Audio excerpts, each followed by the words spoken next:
बढ़िया केसर और पिस्ता भर दियो, मेवा भर के गुलाब जामुन बनाओ, और जब वो चाशनी में डुबकी लगा ले, जब तैरते भय आम है, आहा महाराज, और मौसम हो ऐसी गुलाबी सर्दी को, क्या कहनो। भगवान ने जैसे ही हाथ मारो गुलाब जामुन में, मैया ने झटते पकड़ लियो, दूर जय जय को है। पहले जय जय भोग लगेगो ता पाछे मिलेगो। भगवान बोले जय जय कौन आगो। पहुंचे बाबा के पास में, बाबा हमें भूख लग रही है। ठाकुर जी ने देखो बाबा जो है का बढ़िया सुंदर देशी घी में मलाई के मालपुआ बनाए रहे।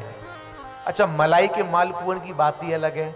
वैसे तो पुआ आटे की भी बढ़िया लगे, लेकिन आटे की जो पुआ बने ना, वहां में बीच में काली मिर्च आ जाए और सौंफ और आ जाए, यदि कि दांत में फंस जाए ना, तो जब तक निकले ना तो जीभ बई जगह मंडराती रहे। और मलाई के मालपुआ हो चाशनी में डूबे भाई, और बढ़िया रबड़ी भर के लच्छेदार रोल बना के खाओ महाराज, क्या आनंद आवे। भगवान ने जब चाशनी में मलाई के मालपुआ तैरते हुए देखे, भगवान ने मारो हाथ। नंद बाबा बोले दूर, पहले जय जय को जय जय भूल लगेगो ता पाछे मिलेगो। ठाकुर जी बोले मत दो बाबा, मेरी तो निरी गोपी काऊ के घर चलो जाऊंगा, प्रेम से खवावेगी। ठाकुर जी पहुंच गए गोपी के घर, आए है लच्छेदार रबड़ी बनाई है। लच्छेदार रबड़ी में हल्को मीठो हुए और बढ़िया कश्मीरी केसर। जब केसर को पीरो पीरो कलर आवे ना, अमृत जैसे उतरता हो महाराज, क्या कहना।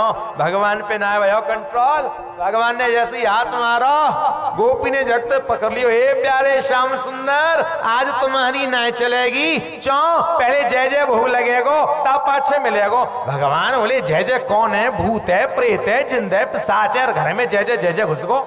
जय जय के चक्के भूखे मरे जा रहे हैं हम। तो बाबा के पास पहुंचे, क्यों बाबा ये जय जय कौन है। हे, कैसे बात करता है। मारो भगवान है जय जय। भगवान श्री कृष्ण मन में विचार करते हैं, हमते बड़ो कौन सा भगवान पैदा है। वो नाम तो पूछे मैं भगवान को, बाबा कौन सा भगवान है ये नाम बताइयो। हे बेटा, हम लोग खेती करते हैं ना, तो इंद्र को प्रसन्न करने के लिए भोग लगाते हैं, जिससे पानी अच्छा बरसाता है। इंद्र वर्षा अच्छी करता है, इसलिए वर्षा अच्छी हो, इसलिए इंद्र के पूजन की तैयारी कर रहे हैं। भगवान ने मन में सोचा, इंद्र तो हमारे यहां का कर्मचारी है, भगवान कब से बन गया। बाबा आप जैसे लोगों ने खिला खिला के लोगों की आदत खराब कर दी है। कृष्ण कहते हैं बाबा, जिस प्रकार आपका कर्म कृषि करने का है, ऐसे ही इंद्र का कर्म भी वर्षा करने का है। ऐसा नहीं कि जब तक आप खिलाएंगे नहीं तो पानी नहीं बरसाएगा, वो उसका कर्म है। आप उसे ईश्वर स्वरूप क्यों मान रहे हो। देखिए, ऐसा नहीं कि भगवान जानबूझकर केंद्र को अपमानित करना चाह रहे हो। यहां भगवान श्याम सुंदर सीधे सीधे प्रकृति के संरक्षण के हेतु, प्रकृति के संवर्धन के हेतु इंद्र जैसे देवता का पूजन बंद करवा करके प्रकृति के पूजन के लिए प्रेरित कर रहे हैं। गर्गाचार्य शांडिल्य मुनि आ गए, कहा हमारा समझाओ। कृष्ण के लिए कहता है हम पर्वत का पूजन करेंगे। बोले सही तो कहता है कृष्ण, ये पहाड़ है क्या। पा यानी परमात्मा, हाड़ यानी हड्डियां। ये जो पर्वत मालाएं हैं विराट परमात्मा की अस्थियां हैं। ये वृक्ष क्या है, विराट परमात्मा के रोम। कोई हमारा शरीर से रोम उखाड़े कैसा लगेगा। ये नदियां विराट परमात्मा की नाड़िकाएं है। महाराज, रक्त संचार में यदि अंतर आ जाए, खून यदि गाढ़ा हो जाए या कोलेस्ट्रॉल इत्यादि नलियों में जम जाए, तो व्यक्ति काय का पेशेंट बनता है, हार्ट का, या ब्रेन हेमरेज होगा या अटैक आएगा। ठीक इसी प्रकार से हम जो पर्वतों का खनन करते हैं, वृक्षों का कटान करते हैं, नदियों में प्रदूषण करते हैं, ये भूकंप आना, सुनामी आना, असमय बारिश आना, ये सब प्रकृति के साथ छेड़छाड़ के नतीजे हैं। इसलिए भगवान श्री कृष्ण इंद्र जैसे देवता का पूजन बंद करवा करके प्रकृति की संवर्धन के हेतु गिरिराज पर्वत का पूजन करवाने के लिए समाज को प्रेरित कर रहे हैं। हम सबका भी कर्तव्य है कि हम इस भाव को बहुत गंभीरता से समझें। आज प्रदूषण की पराकाष्ठा इतनी उच्च स्तर पर पहुंच चुकी है कि ओजोन परत में छिद्र है, लेकिन उस ओजोन परत के छिद्र को बंद करने का एक ही उपाय है, यदि हम जागरूक हो जाएं। देखिए, ओजोन परत के छिद्र से जो सूर्य की विषैली किरणें जब त्वचा पर पड़ती हैं तो कैंसर का जन्म होता है त्वचा के। इसलिए आगे भयावह स्थिति पैदा ना हो, जिस प्रकार हमारा अच्छा जीवन है, आगे आने वाली पीढ़ी का अच्छा जीवन हो, इसलिए ओजोन परत के छिद्र का बंद होना नितांत आवश्यकता है। कैसे संभव है? हम सबकी जागरूकता से। संकल्प लें, हम अपने जीवन में एक पौधा अवश्य लगाएंगे।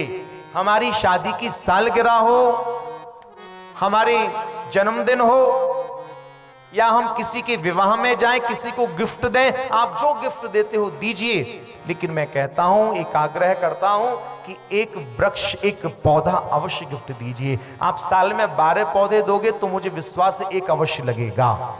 आज फिर से पुनः यह धरा हरी भरी हो जाए तो उस ओजोन परत के छिद्र को बंद किया जा सकता है। इसलिए जागरूक बनो। राम वनमाली है, राम ने अपना प्रारंभिक जीवन विश्वामित्र जी के साथ प्रकृति को लुटाया। अरे महाराज, विवाह के पश्चात कौन सुख भोगना नहीं चाहता है? राधे राधे। लेकिन राम को तो देखो, राम ने अपनी संगनी को साथ लेकर के 14 वर्ष के लिए वन में चले गए है, प्रकृति की सेवा के लिए। अब भले ही कुछ रहा हो, लेकिन सीता जी रही तो अशोक वाटिका में ही है ना, प्रकृति के मध्य में ही। कहने का अभिप्राय, कृष्ण भी प्रकृति के प्रेम के पुजारी हैं, वनमाली हैं। इसलिए प्रकृति के पूजन के लिए आज जगत के लिए जागरूक कर रहे हैं। अरे कुछ नहीं तो यही सोच के पौधा लगा लो कि एक ना एक दिन हमें लकड़ी की चिता पर जलना है। एक पौधा ऐसा लगा लो जिसकी लकड़ी हमारी चिता के ही काम आ जाए। राधे राधे। जागरूक बनो, प्रदूषण से बचो, प्लास्टिक इत्यादि का प्रयोग ना करो। हम लोग प्लास्टिक के दोना ग्लास लेकर के आते हैं। हम संकल्प लें, खान पान की वस्तुओं में हम प्लास्टिक का उपयोग नहीं करेंगे, प्रदूषण मुक्ति के खिलाफ आंदोलन करेंगे। और भाई, सब कुछ सरकार नहीं कर सकती है, हमको भी स्वयं जागरूक होना पड़ता है। कृष्ण की एक एक लीला समाज को संदेश देते हैं। बस नच लिए, कूद लिए, अच्छा प्रसाद पा लिए, हो गई कथा, यहां तक नहीं है। कृष्ण ने समाज को संदेश क्या दिया है, कथा का औचित्य क्या है, वह समझना अति आवश्यक है। आजकल हम पौधा कौन सा लगाते हैं? जो जल्दी बड़ा होता है वो, कि हम उन पौधों को लगाएं जो लुप्त हो रहे हैं। राधे राधे। और देखो भैया, मैं तो एक बात तो कहता हूं, यदि कुछ लुप्त हो रहे पौधे यदि आपको प्राप्त नहीं होते तो मुझे बता देना, मैं प्राप्त करवा दूंगा। राधे राधे। एक व्यक्ति है ऐसे जो पौधा ही देते, वो कहते हैं जो लुप्त होती प्रजाति है उन पौधों का ही रोपण करना चाहिए। और उनकी जानकारी के लिए आप रामायण का पाठ करो। रामायण में तमाम महाराज नाना प्रकार के पौधों का, वृक्षों का वर्णन है। फिर आप जानकारी करो हमारे नगर में पौधा है कि नहीं है। नहीं है, जागरूक बनकर के उसका रोपण करो। इसलिए श्री कृष्ण ने इंद्र का पूजन सिर्फ अपमानित करने के लिए नहीं, प्रकृति के संरक्षण एवं संवर्धन, प्रदूषण मुक्ति के लिए प्रकृति का पूजन किया है। वरना भगवान को क्या शौक, कनिष्ठ का उंगली पर गिरिराज पर्वत को अपने आप से भी ऊपर उठा करके जगत वालों को बता रहे हैं कि देखो मुझसे ऊपर भी कोई है तो प्रकृति है। मुझ ईश्वर को भी रक्षा करने के लिए इस प्रकृति की शरण ग्रहण करना पड़ता है।